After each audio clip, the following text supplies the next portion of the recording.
Bismillahirrahmanirrahim. Assalamualaikum warahmatullahi wabarakatuh. Perkenalkan, nama saya Muhammad Riki Alfian dengan nomor induk mahasiswa D1A021046.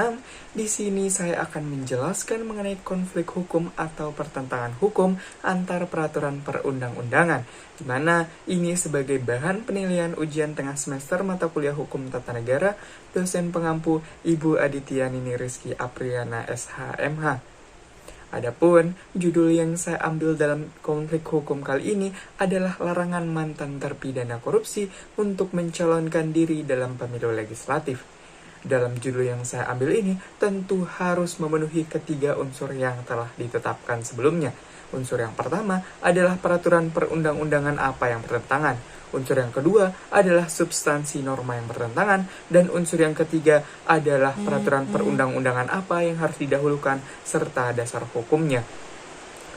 Sebelum saya memasuki pembahasan terhadap unsur-unsur yang telah saya sebutkan tadi, saya akan terlebih dahulu memaparkan beberapa kata kunci yang terdapat dalam judul yang saya ambil. Kata kunci yang pertama adalah pencalonan diri. Pencalonan diri merupakan upaya seseorang atau usaha seseorang untuk mencalonkan dirinya guna memperoleh jabatan atau posisi tertentu. Kemudian kata kunci yang kedua adalah mantan terpidana. Mantan terpidana adalah orang yang pernah dipidana berdasarkan putusan pengadilan yang memiliki kekuatan hukum tetap. Kata kunci yang ketiga adalah pemilu legislatif. Pemilu legislatif merupakan pemilihan umum yang diselenggarakan untuk memilih anggota DPR, DPD, DPRD provinsi, dan DPRD kabupaten atau kota. Kemudian kita berlanjut ke dalam pembahasan unsur-unsur. Unsur yang pertama adalah peraturan perundang-undangan apa yang bertentangan.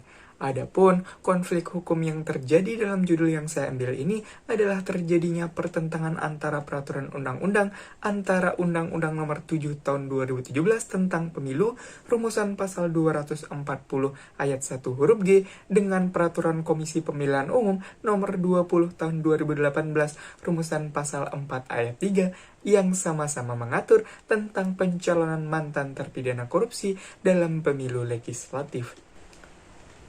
Kemudian unsur yang kedua adalah substansi norma yang bertentangan. Dalam Undang-Undang Nomor 7 Tahun 2017 tentang Pemilihan Umum, rumusan pasal 240 ayat 1 huruf G menyebutkan bahwa dalam seleksi bakal calon anggota Dewan Perwakilan Rakyat, Dewan Perwakilan Daerah, DPRD Provinsi, DPRD Kabupaten atau Kota harus warga negara Indonesia yang telah memenuhi syarat, tidak pernah dipidana berdasarkan putusan pengadilan yang memiliki kekuatan hukum tetap dengan ancaman pidana 5 tahun atau lebih, kecuali secara terbuka mengemukakan kepada publik bahwa yang bersangkutan memang mantan terpidana. Artinya apa? Undang-undang pemilu membolehkan atau mengesahkan mantan terpidana untuk mencalonkan diri dalam pemilu legislatif dengan syarat dia telah secara jujur dan terbuka mengemukakan kepada publik bahwa yang bersangkutan merupakan mantan terpidana.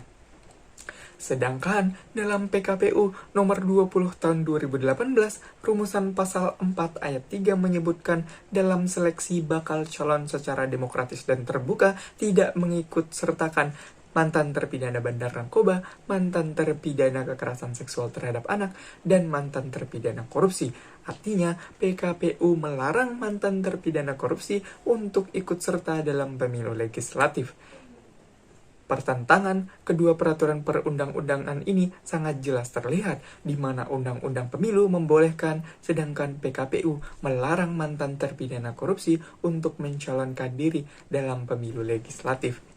Kemudian, pertentangan dari peraturan perundang-undangan ini semakin jelas ketika diajukannya uji materi terhadap materi PKPU tersebut ke Mahkamah Agung dengan dasar bahwa materi PKPU tersebut bertentangan dengan Undang-Undang Pemilu yang jelas berada di atasnya.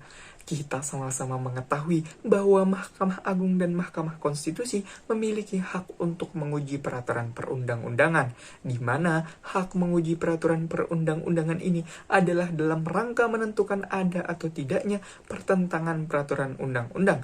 Dan dalam kasus yang saya ambil ini, atau dalam judul yang saya ambil ini, telah keluar putusan Mahkamah Agung nomor 30-P-HUM-2018.